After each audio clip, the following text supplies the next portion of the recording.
నమస్తే, welcome to YTV. Telangana రాష్ట్రానికి సంబంధించి నిన్న ఏదైతే బడ్జెట్ ఉందో చాలా పెద్ద ఎత్తున అయితే విమర్శలు వినిపిస్తున్నాయి. ఎందుకంటే బీజేపీ పార్టీకి సంబంధించి ఇక్కడ తెలంగాణను నిర్లక్ష్యం చేస్తున్నాయని కూడా పెద్ద వాదన కొనసాగుతుంది.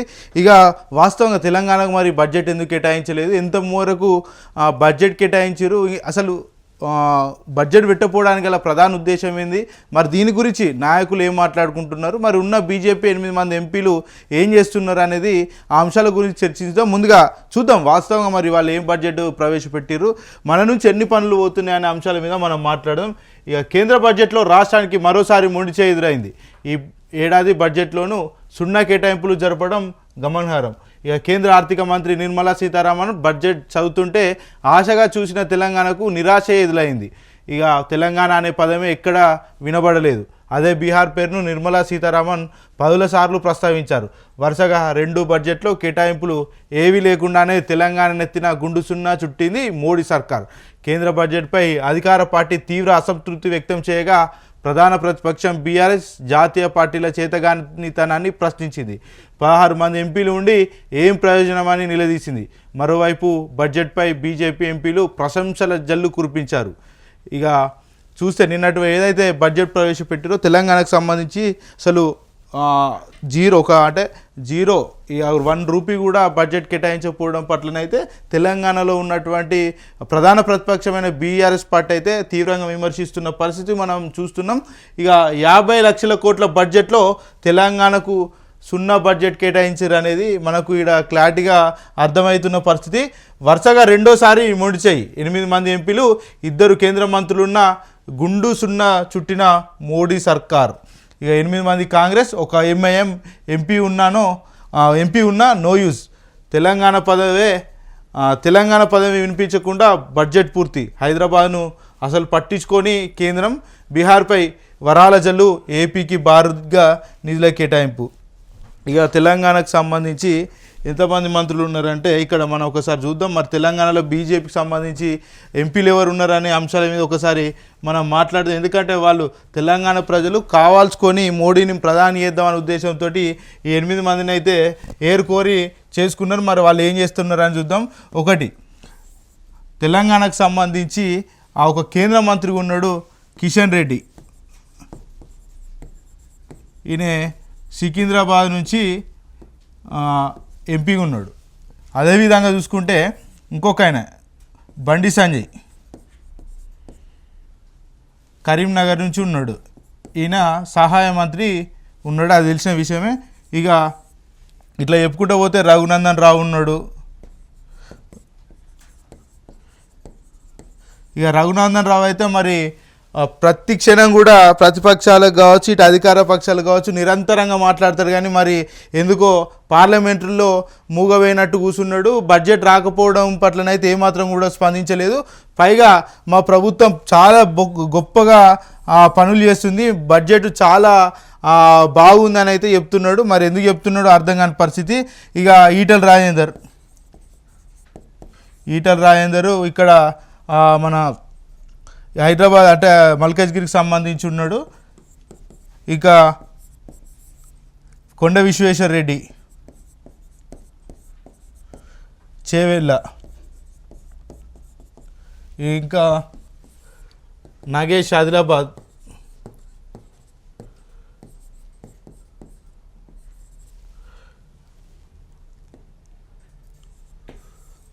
ఇంకా డి అరవింద్ నిజామాబాద్ నుంచి,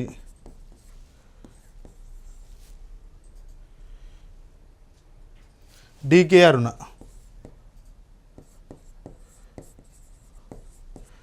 మహబూబాద్ నుంచి ఉంది.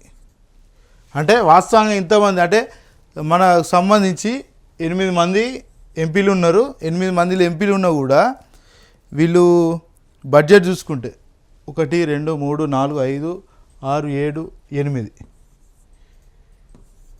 సరే 8 మంది ఎంపీలు ఉన్నారు.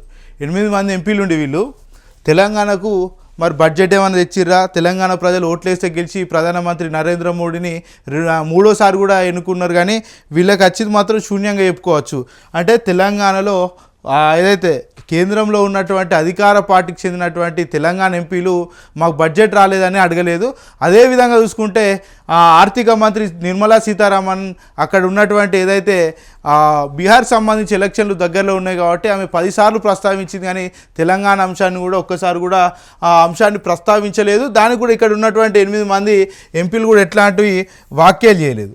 అంటే వీళ్ళు ఏంటంటే కేవలం ఏంటంటే వీళ్ళకి పదవులు కావాలి, పార్టీ నుంచి వచ్చే ఫండ్స్ కావాలి తప్ప ఇక్కడ ఉన్నటువంటి ప్రజల మీద ఏమాత్రం కూడా సోయలేదు. ఇక్కడ వాళ్ళ అధికార పార్టీని అడగని వాళ్ళు ఇక్కడ ఉన్నటువంటి ప్రతిపక్షాన్ని ఏం అడుగుతారు? మన కళ్ళలు కంటాం కానీ ఏం జరగదు. వీళ్ళంతా చెప్పుకోనికే ఉంటారు కానీ పెద్ద చేసేది ఏముండదు. ఇక మరి ఎంత ఇచ్చారు, బడ్జెట్ ఎంత పెట్టిర్రు ఏందనేది కూడా ఒకసారి చూద్దాం. 2025-26 పద్దుల లెక్కలు మొత్తం బడ్జెట్ 50,65,345 కోట్లు. రెవెన్యూ వసూళ్లు 34,20,409 కోట్లు. మూలధన వసూళ్లు 16,44,936 కోట్లు. అప్పులు ఇతర వసూలు 15,68,936 కోట్లు. ఇక రాష్ట్రాల ద్వారా కేంద్రానికి నికర పన్ను వసూలు ఎంత అయితే అంటే 2.38 లక్షల కోట్లు మనం మన తెలంగాణ రాష్ట్రం నుంచి పంపిస్తూ ఉంటాం.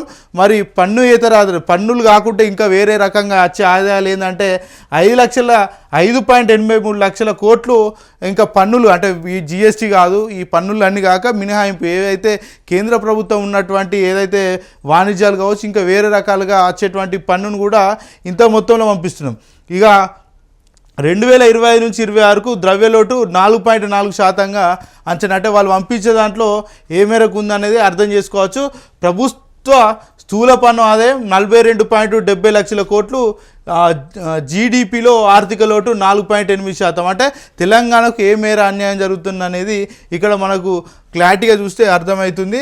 కంప్లీట్గా ఎంత అన్యాయం అంటే 34,20,409 కోట్లు మన రెవెన్యూకి సంబంధించి కేంద్రానికి పంపిస్తుంటే వాళ్ళు పంపించేది ఎంత ఏంది వ్యవస్థ ఏంది అనేది ఇక్కడ మనకు అర్థమవుతుంది. అంటే తెలంగాణకు కాకుండా అంటే దేశం మొత్తం ఏదైతే పన్నులు తీసుకుంటారో అలాగే తెలంగాణకు కూడా తీసుకుంటున్నారు. కాకపోతే ఏదైతే ఉత్తరాదిలో ఉన్నటువంటి రాష్ట్రాలకు ఒక రకంగా తెలంగాణకు ఒక రకంగా వేయడం పట్లనైతే చాలా ఆశ్చర్యాన్ని కనబరుస్తుంది. మొత్తానికైతే మరి పక్కనే ఉన్నటువంటి ఏపీకి కూడా ప్రత్యేక హోదా ఇస్తామన్నారు, బడ్జెట్ ఇస్తామన్నారు, స్పెషల్ బడ్జెట్ కూడా కేటాయిస్తామన్నారు. అవన్నీ ఉన్నా కూడా తెలంగాణకు సరే వాళ్ళకు కొత్త రాష్ట్రం అని లేకపోతే వాళ్ళ దగ్గర బడ్జెట్ లేదని చేస్తున్నారు. సంతోషమే. కాబట్టి తెలంగాణను కూడా చూడాల్సిన అవసరం ఉన్నది కదా. పక్కనే ఉన్నటువంటి రాష్ట్రాలు, సమీప రాష్ట్రాలకు ఒక రాష్ట్రానికి ఒక న్యాయం, ఒక రాష్ట్రానికి ఒక న్యాయమా? ఇక 50 లక్షల కోట్ల రూపాయల బడ్జెట్లో తెలంగాణ రాష్ట్రానికి 0 కేటాయింపులు జరపడం తీవ్ర నిరుత్సాహానికి గురిచేస్తుంది. కేంద్ర సవతితల్లి ప్రేమను చూపుతుందని తెలంగాణ వాదులు మండిపడుతున్నారు. కేంద్ర ఆర్థిక మంత్రి నిర్మలా సీతారామన్ సగర్వంగా 8వసారి బడ్జెట్ ప్రవేశపెట్టి రాష్ట్రానికి దమ్మిడి విధించలేదు. తెలంగాణ రాష్ట్రంలో పూర్తిగా దూరంగా పెట్టేయడం సర్వత్రా విమర్శలు వెల్లువెత్తుతున్నాయి. సీఎం రేవంత్ రెడ్డి పదే కేంద్రానికి వినతులు పంపినా ఎలాంటి ప్రయోజనం లేకుండా పోయింది. ఇక 1.65 లక్షల కోట్ల ప్రతిపాదనలు పంపితే ₹1 కూడా ఇవ్వకపోవడం తీవ్ర చర్చకు దారితీసింది. ఇక నిర్మలా సీతారామన్ కూడా ప్రసంగంలో ఎక్కడ కూడా తెలంగాణ పేరును ప్రస్తావించలే అని కూడా మనం నిన్న జరిగినటువంటి ఏదైతే చర్చలో మనం చూసినాం. ఇక తెలంగాణకు సంబంధించి కాంగ్రెస్ నేతలు ఏ విధంగా మాట్లాడుతున్నారు, వాళ్ళు అంటే కాంగ్రెస్ నేతలు ఏం చేస్తున్నారు అంటే ఇక్కడ వాళ్ళు అంటే తెలంగాణ నుంచి గెలిచినటువంటి 8 మంది కాంగ్రెస్ ఎంపీలు ఈ విషయం మీద అక్కడ ఏం మాట్లాడిరో ఎంత మాట్లాడిరో మనకు పెద్ద మొత్తంలో అవగాహన లేదు. కానీ ఇక్కడ మాత్రం ఏదో ప్రెస్ ముందట మీడియా ముందట అడ్డగోలుగా ప్రసంగాలు చేస్తున్నారు. మరి అక్కడేం చేసిరు వీళ్ళంతా? అక్కడ ఉన్నటువంటి యూపీఏకి సంబంధించిన ప్రధాన ప్రతిపక్షంలో ఉన్నటువంటి ఇక్కడ ఎంపీలు అక్కడ ఏం చేసిరు?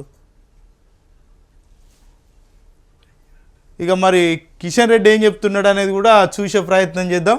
రాష్ట్రానికి 150,000 కోట్లు కేంద్ర బడ్జెట్తో రాష్ట్రానికి ప్రయోజనం.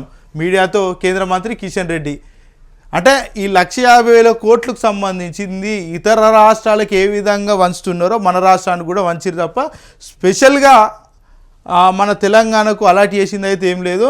ఇక కేంద్ర ఆర్థిక శాఖ మంత్రి పార్లమెంట్లో ప్రవేశపెట్టిన బడ్జెట్ పేద ప్రజల డ్రీమ్ బడ్జెట్ అని కేంద్ర మంత్రి కిషన్ రెడ్డి అన్నారు.